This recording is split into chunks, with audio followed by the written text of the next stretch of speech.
Assalamualaikum dan selamat datang ke Pala Bola Studios. So hari ni aku nak buat review ringkas-ringkas saja untuk UCL kita quarter final. By the way, sorry lah, bulan puasa ni jarang sikit post video. Penat biasalah. Bila nak buat time puasa rasa malas, rasa lapar. So jadi malas lah nak cakap. Lepas tu aku cadang lah, lepas tarawih lah buat. No, lepas buka puasa jadi malas, tarawih pun tak pi.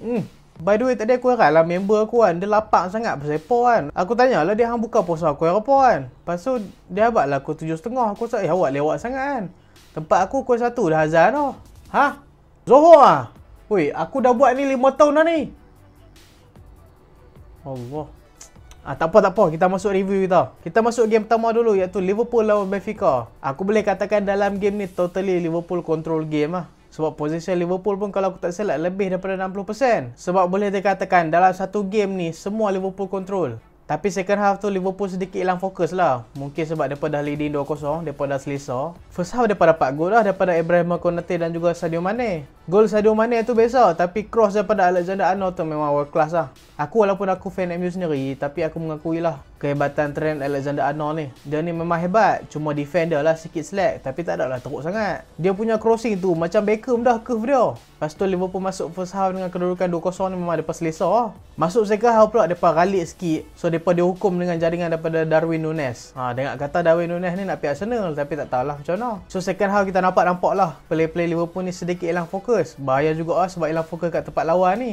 Passing tak sampai, asyik hilang bola je. Tapi nasib baiklah dekat ujung-ujung perlawanan Liverpool dapat gol ketiga. Gol Luis Diaz tu aku boleh katakan sebagai kill the game lah. Maksudnya dia mematikan terus semangat Benfica dalam game tu.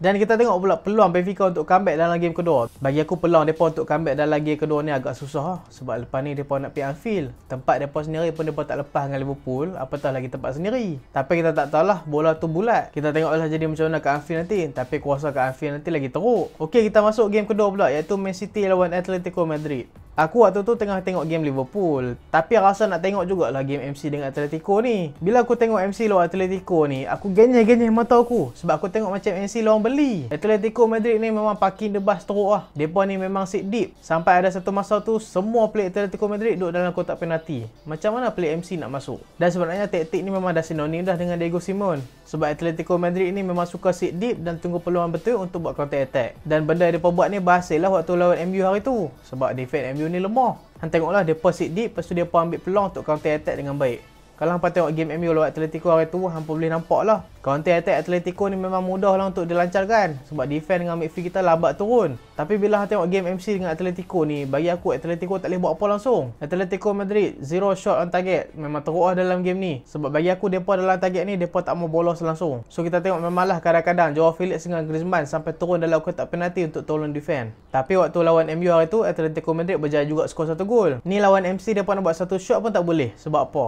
Bagi aku sebab solidnya pertahanan Man City. Dan aku nak highlight dua player ni. Bagi aku dua player ni lah yang mengunci pergerakan counter attack Atletico Madrid, iaitu Joao Cancelo dengan Rodri. Dua-dua player ni memang super dalam bertahan. Joao Cancelo lagi lah, dia dah lah rajin naik attack. Bila kena attack dia turun pula. Dia lah yang paling kerja keras waktu tu. Dan akhirnya Man City dapat juga gol daripada jaringan Kevin De Bruyne. Bagi aku pencapaian sangat baik lah. Sampai mereka berjaya masuk dalam kotak penalti Atletico Madrid. Dan game berkesudahan dengan 1-0.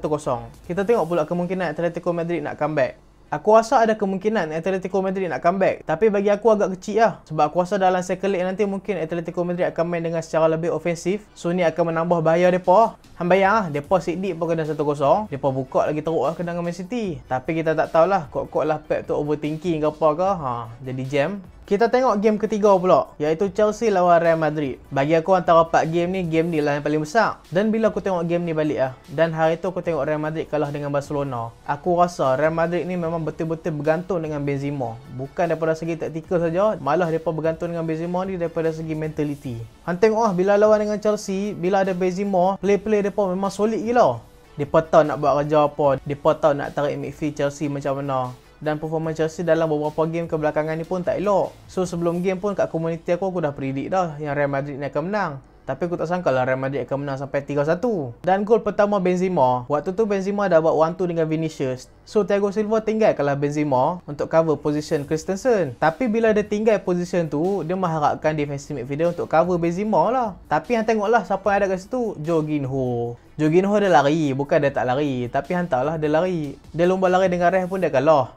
So memang hang tengok gol pertama Real Madrid tu dengan mudah Benzema ada space yang sangat besar. So tak apa lah, kita tengok gol kedua pula. Gol kedua ni bagi aku kebijakan larian overlap daripada Carvajal. Bila dia buat overlap run, akan ada defense yang cuba nak marking dia. Dan bila ramai nak marking belah tu, akan terbuka space yang cukup besar untuk Luka Modric untuk buat cross untuk Benzema tanduk gol tu. Lepas tu bila Jorginho buat assist dekat Havertz, aku rasa oh Chelsea is back lah. Tapi dah masuk cakap hidup Mendy pula buat silap. Hidup Mendy ni daripada kita nampak itu best keeper in Europe, sampai lah ni aku nampak Kepa lagi bagus daripada dia. Dia waktu lawan Brentford itu pun dia ada buat silap. Tapi ni lawan Real Madrid, aku rasa dia tak patut buat kesalahan macam tu. Dan aku rasa Rodrigo pun tak expect Mendy nak passing kat dia. Dan game ni aku boleh katakan sebagai Real Madrid betul-betul memanfaatkan peluang yang sudah ada. Sebab kalau kita tengok overall, Chelsea memang control game. Tapi bila mereka kena counter tu, mereka tak boleh tahan. So kita tengok game terakhir pula, iaitu Bayern lawan Villarreal. Game ni memang aku tak expect lah Bayern nak kalah. Dan Bayern ni main okey je.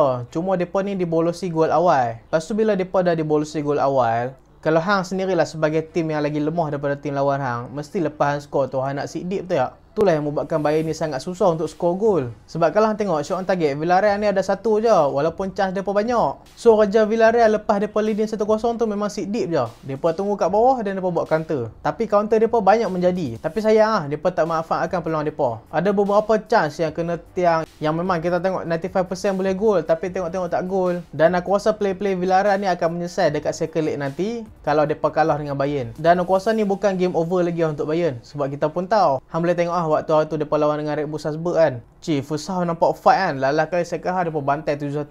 Tapi aku rasa Bayern ni depa kena perbaikilah sistem permainan depa. Depa ni tak boleh lah dekat away depa down. Sebab kalau lah kemungkinan depa lepas lawan Villarreal ni, lepas ni depa akan lawan Liverpool. Takkanlah depa nak down dekat Anfield. Tawa dengan Villarreal pun boleh kalah, nak lawan Liverpool lagilah aku rasa. Dan tu lah review ringkas aku. Hampa puasa cukup tak? Aku dah cukup dah. Aku dah 3 hari dah. 3 hari dah puasa kan? Oh, 5 hari dah. Selamat menyambut Ramadan. Terima kasih sebab tengok sampai. Jangan lupa like, jangan lupa share, jangan lupa subscribe. Aku Solehan. Assalamualaikum.